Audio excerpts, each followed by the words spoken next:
Acclaimed for both his fiction and nonfiction, writer Lawrence Hill never stops putting work before his readers that challenges and inspires. His most recent book is no different, but its audience certainly is.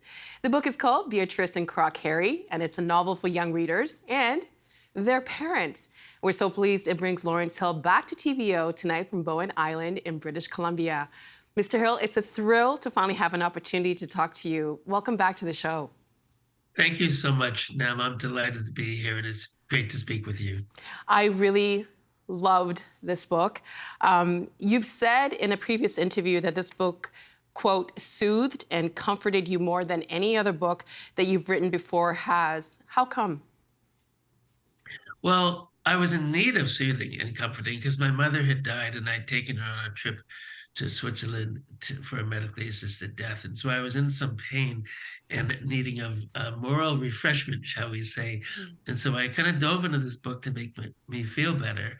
And I think what was so refreshing about it and new for me was the experience of putting myself in the mindset of a dad at a bedside telling a riotous and possibly ridiculous, silly, but hopefully touching story to a child at bedtime. And that frame of mind is never one I've inhabited before when writing a novel. Well, you're known for the Book of Negroes and the Illegal. Why write a children's book? It's what I needed to do. I didn't sort of say to myself intellectually, now it's time to write a children's book to round out my profile of writing experiences. It was just I felt the need to write a story for children. And of course, like many others, I still love good books for children. And when I was a child, I was reading much adult literature, certainly by the time I was 12, 13, 14. And I think there's a real intersection of reading interests. Often children and adults are reading the same books, but I wrote it out of need. I wrote it out of emotional and creative need. And I wonder too, because you mentioned that your mother had died, our condolences to you. Was it a way for you to maybe reconnect with those memories, those earlier memories of you, maybe with your parents reading to you as a child? Absolutely. My mother, her name was Donna Hill. She was an American who came to Canada with my father when they married interracially in the States in 53. And one of her great gifts to me was reading nightly. And she read a lot of nonsense poetry to me, including A. A. Milne, The Disobedience, James Morrison, Weatherby George Dupree took good care of his mother, though he was only 3, and on the poem goes. So she rejoiced in the absurdity and the silliness of language in reading to us, and it kind of infected me with the joy of the play of language. And my father didn't read to us, but he told us wild, impossible, terribly entertaining bedtime stories. So absolutely. Writing the book was a way of kind of connecting with the same sort of storytelling joy that I experienced, from my parents when I was quite young. It's interesting because your expression, your facial expression changed when you were thinking of those memories. Yes, well, they're great memories. And so writing the book was a way to kind of step into those memories. And I have 5 children, they're all grown now, but I love telling them bedtime stories and reading them, but especially making up stories. And the story of Beatrice dueling daily with a crocodile is a story that I used to tell my youngest daughter, Beatrice, when she was quite young. And so writing the book was a way to go back to kind of flesh out and develop the very stories I was telling my own youngest child, a long time ago. She's 23 now. Wow. I mean, the days are long, but the years are short, as I'm recognizing now with my own children. But you mentioned Beatrice and you mentioned Croc Harry. The two meet at the beginning. Their relationship is one way in how it ends towards the end of the book. But at one point, Croc Harry says to Beatrice that a child needs to have fun. He names off the necessities of life, including food, shelter, of course, fun. And Beatrice adds, and books. Was this story in some way also maybe a love letter to books? Absolutely. It's a love letter to books and a love letter to language and the play of language. And of course, I don't think you can become a writer without loving language in some way because we play with it for our work. And everybody needs joy and pleasure. And to introduce a child to the luxury and the silliness, the absurdity the velocity of language is, I think, one of the greatest gifts you can give a child after taking care of their basic physiological needs. And I think that kind of creative expression and enjoying it, doing it, reading it is really a fundamental need, just a step behind, being fed, clothed, and sheltered. You mentioned that Beatrice is the name of your youngest. Beatrice is the main character in this book. How different are the two Beatrices? Well, they're very different, although they both have Beatrice, that is in my quote unquote Beatrice. My own daughter is a very sparky, witty, no nonsense person who tells it like it is and has a lot of self confidence. And so is Beatrice in the story. But that's pretty well where the similarities end. The Beatrice in the story, of course, has lost everything. She's lost her name, her identity, her parents, her family, her home. She finds herself awakening in a forest where she knows there is nobody in the way of human beings, and she has no idea who she is. Her memory's been completely erased. She knows how to do things like tie her shoelaces, but she doesn't know anything about who she is. And the story is about discovering who she is and finding herself all over again. Well, which leads me to my next story, my next question. Beatrice and Croc Harry isn't just a fantasy adventure story. It confronts some serious grown-up issues like identity, racism, and belonging. How difficult was it to strike that balance?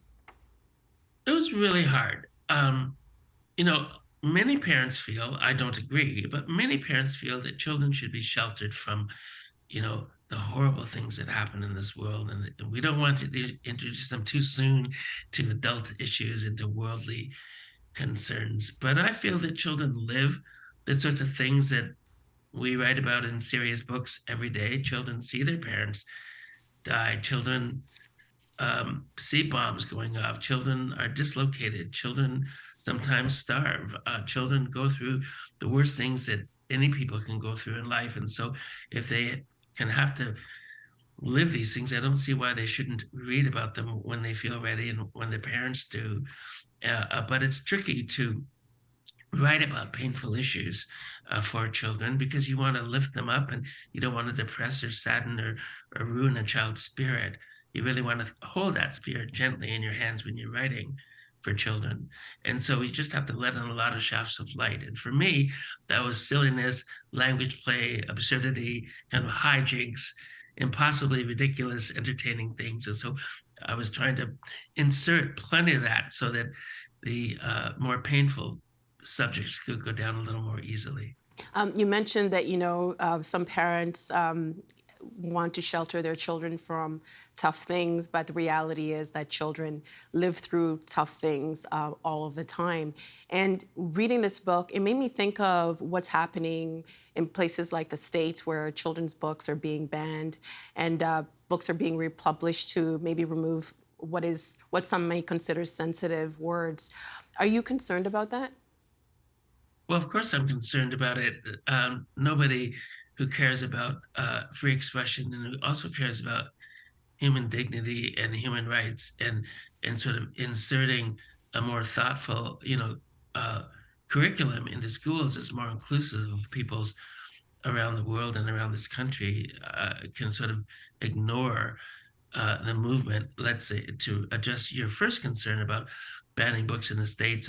You're referring, I think, to books that deal with Black history, the books that deal with racism, with it, books that explore anti-Semitism, or books that explore the things that have marginalized queer folks, among others. These are the sorts of books that are being banned, holus bolus in all sorts of regions of the States. And of course, that's of great concern to me. Your question, I think, is complex and straddles different areas. But that's the first response. There's a lot more to say about that, but I'll let you guide me a bit. I think because the Book of Negroes, I know it's named something different in the United States, but I'm guessing that would be a book that is banned because it's talking about enslavement and how Black people were taken from Africa and enslaved, and then trying to figure out where you come from, your identity, and just being treated differently because of your skin color. As someone who thinks about these topics and grapples with these topics, is it? I guess what I'm trying to ask is, it seems to me, and I could be completely wrong, that there's a lack of an uproar because they're very targeted books. Do you worry about what comes next if we're kind of living through a time where we know the consequences of what banning books does? We've seen this happen before in history. Is this something that maybe we should be more concerned with, or do you see, or as a writer, is this something that might change how you present your ideas? It's not going to change how I present my ideas. I'm certainly aware. I haven't been told that my books, like for example, the Book of Negroes, have been banned in places in the States, but they probably have if people are aware of them. The sorts of people who are banning other books in the States because they deal with issues of racism or anti-Semitism or the sorts of oppression that queer folks have faced. Those people would probably ban my books too, although I haven't been told about that yet. But it's certainly not going to change the way I write. And of course, it's of great concern. I mean, banning books is a step before burning books, which frankly is a step before genocide. And often the burning of books over time, say in the case of the Holocaust or the Spanish Inquisition, has often come, as a prelude to killing folks, to genocide. I don't believe that it's appropriate to ban books, even books that are heinous, even books that are thoroughly appalling. I imagine if I were to imagine the worst book that I could possibly conjure in my mind, perhaps it would be Adolf Hitler's Mein Kampf, but I don't believe that book should be banned. It should be in the libraries and in bookstores, and people who want to care about the Holocaust, who want to learn more about the evils of genocide, they might need to read a book like that in order to be more informed about the nature of hatred and the nature of genocide. So I don't believe in banning or burning books, and I think it's an insult to our intelligence and to our creativity and to our right to express ourselves and to engage intellectually and creatively. And these very adult themes, Beatrice in the book, she grapples with a lot of these different themes. And I just wanted to read an excerpt from your book, and then I will ask you some questions afterwards. You write, "I would just as soon shoot that little Black girl," one man said. Beatrice disliked the way he said the word because he spoke with hatred. Listening to him made her decide to like her own skin color even more. She was a girl, she had brown skin, there was nothing wrong with her skin, and nobody was going to make her feel bad about it. She had survived in the forest of Argelia. She could talk to every animal in the land. She made the best oatmeal in the world. Beatrice could read books and teach rabbits and crawl in and out of a crocodile's stomach and blast apart a pile of oatmeal with her sling. She wasn't anybody's little Black girl. She was Beatrice Lucinda Stackhouse, period. Beatrice in the book says more than once, "I'm more than the color of my skin." I felt this as an adult, but she articulates it so well. Why is it easier for kids to tap into that more than adults, do you think? Well, I don't know that it's always easier for kids to tap into that more than adults. And I think that a lot of children, especially as they're approaching and entering puberty, in their early teenage years, they really grapple profoundly with issues of identity and belonging and who they are and how to feel good about themselves. And I mean, I thought that I was ugly and I hated my hair, and I always wished I looked, frankly, whiter when I was a little boy growing up. And it took me some time, really it took me till the middle, late teenage years before I began to just feel good about who I was and how I looked. And I think that that affects many children. So I do think many children um, have to work hard to come to terms with and accept and love the people they are. And I want all children, regardless of their backgrounds, to love who they are and to accept who they are and feel good about it. We're not responsible for being born, and we're not responsible for how we look.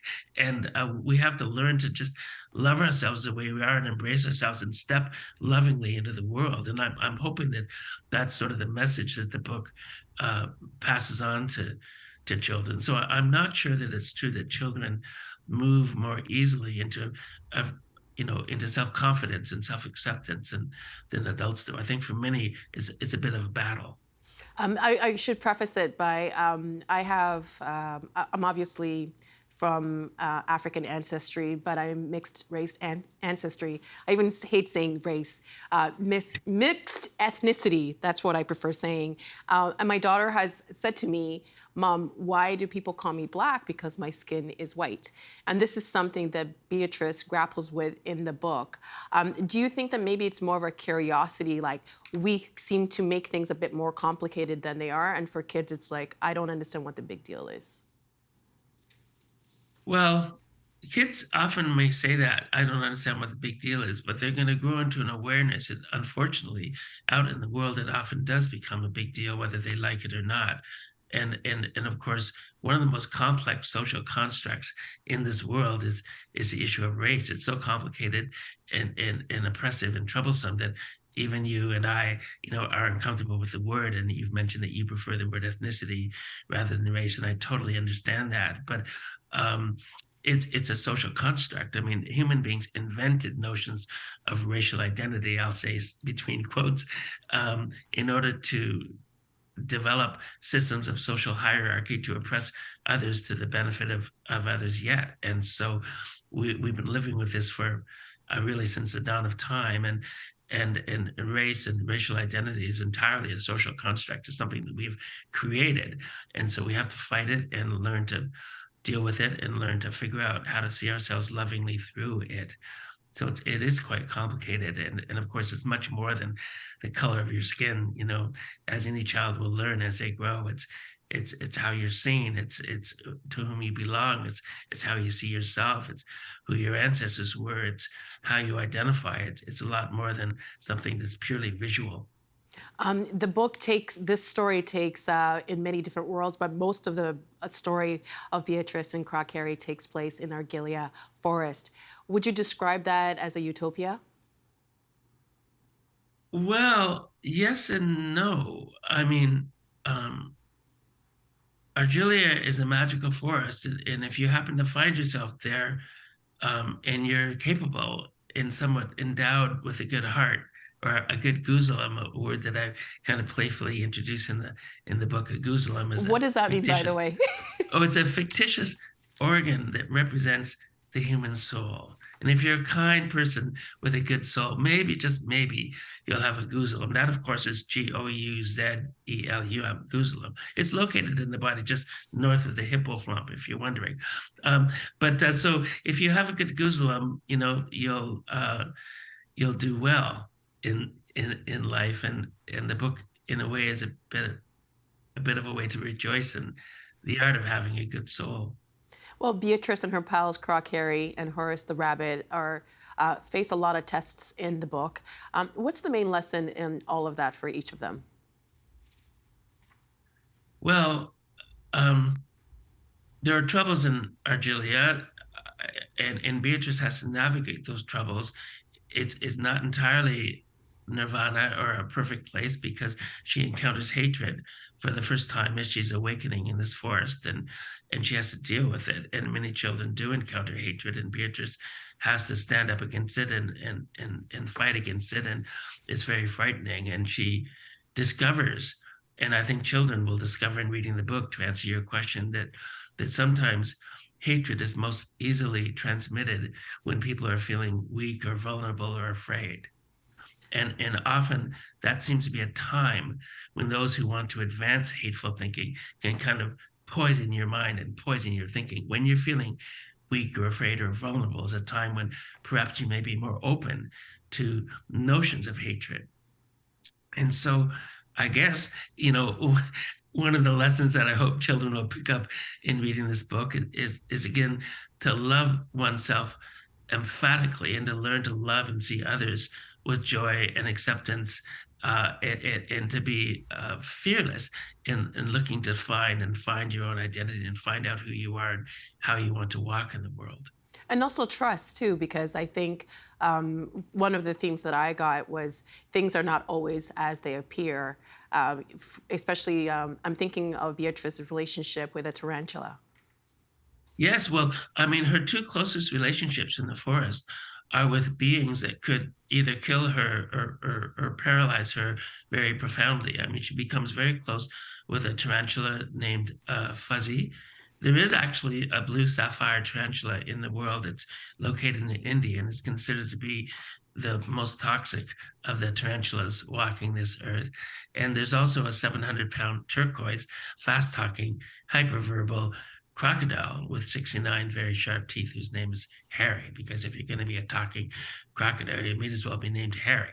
And her two closest acquaintances become this crocodile who would like to have her for breakfast until they can negotiate a friendship, and Fuzzy, the tarantula. And I guess I'm interested in the notion that people, children included, often need to tame their oppressors. They often need to tame the very people who might seek to hurt them. We need to bring them somehow on side, as unfair as that is. And so Beatrice's task in many ways in this book is to bring on side people who might, people or beings, animals, people who might actually want to harm her. She's got to bring them on side and turn them into allies. Because her life depends on it.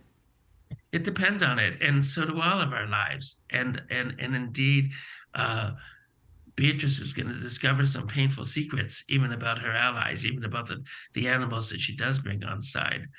But they're beautiful secrets, and they help her grow. I want to show a short clip of one reader's review of your debut children's novel. Let's take a look. This book is full of mystery and questions, but just know that right beneath all the talking animals, brave girls, and word games, there are lessons about segregation, race, and conflict. This is a story about bravery, boundaries, and knowing who to trust. Another thing I love about this book is the vocabulary. Beatrice likes to learn new words and expand her vocabulary a lot. So at the same time, she's expanding our vocabulary as well. We actually learned a few big, interesting words, so I appreciated that part. That clip is from Ainara's bookshelf from TVO Kids. And Ainara actually calls your book, quote, an instant classic. What does that mean for you, that it's resonating with the intended audience? It means the world to me. Ainara, I tease her and I say that I think in 25 years I'm going to be voting for her for Prime Minister of Canada. She's just such a supremely engaged and gifted and talented and big-hearted young person who celebrates literature so vigorously. I love Ainara's bookshelf, and I've had the chance to meet her family, and I was incredibly touched that she embraced the book and was clearly so moved by it. It means a great deal to me to hear from young people and to receive their enthusiasm. And one child once wrote to me and said, "Mr. Hill, I can tell in reading this book that you too have a big goozlem." And I thought that was a really lovely thing to say. Another child wrote and said, "My teacher made me read this book, but it's actually okay." That's what we want to hear. It's okay. We'll take that. We only have like 30 seconds left, but at the end of the book, you have this dictionary called, I don't know if it's a coincidence, but it's called the St. Lawrence Dictionary of Only the Best Words, Real and Concocted. How much fun did you have creating some of this vocabulary? As you say, you are a lover of language. Oh, I love it. There's a lot of made-up words like decrocustation, which is the art of hurling yourself out of the belly of a crocodile before you die. And then there are a lot of real words that are kind of arcane or a little unusual or multisyllabic. I had such a riot writing the book that I pleaded with the publisher to let me include a dictionary at the back, which I know is somewhat unusual, but it's a playful romp that celebrates language. And I'm so delighted to have that silly little dictionary at the back of the book. I had a lot of fun writing it. It's really an extension of the novel. Mr. Hill, thank you so much for your time. It's such a pleasure to finally be able to talk to you. And congratulations on a wonderful book. I do see it on the big screen. And I hope that happens in the future very soon. Thank you so much for your time. We appreciate it. Congratulations. Thank you. Thank you so much, Nam. It's great to meet you. The Agenda with Steve Paikin is made possible through generous philanthropic contributions from viewers like you. Thank you for supporting TVO's journalism.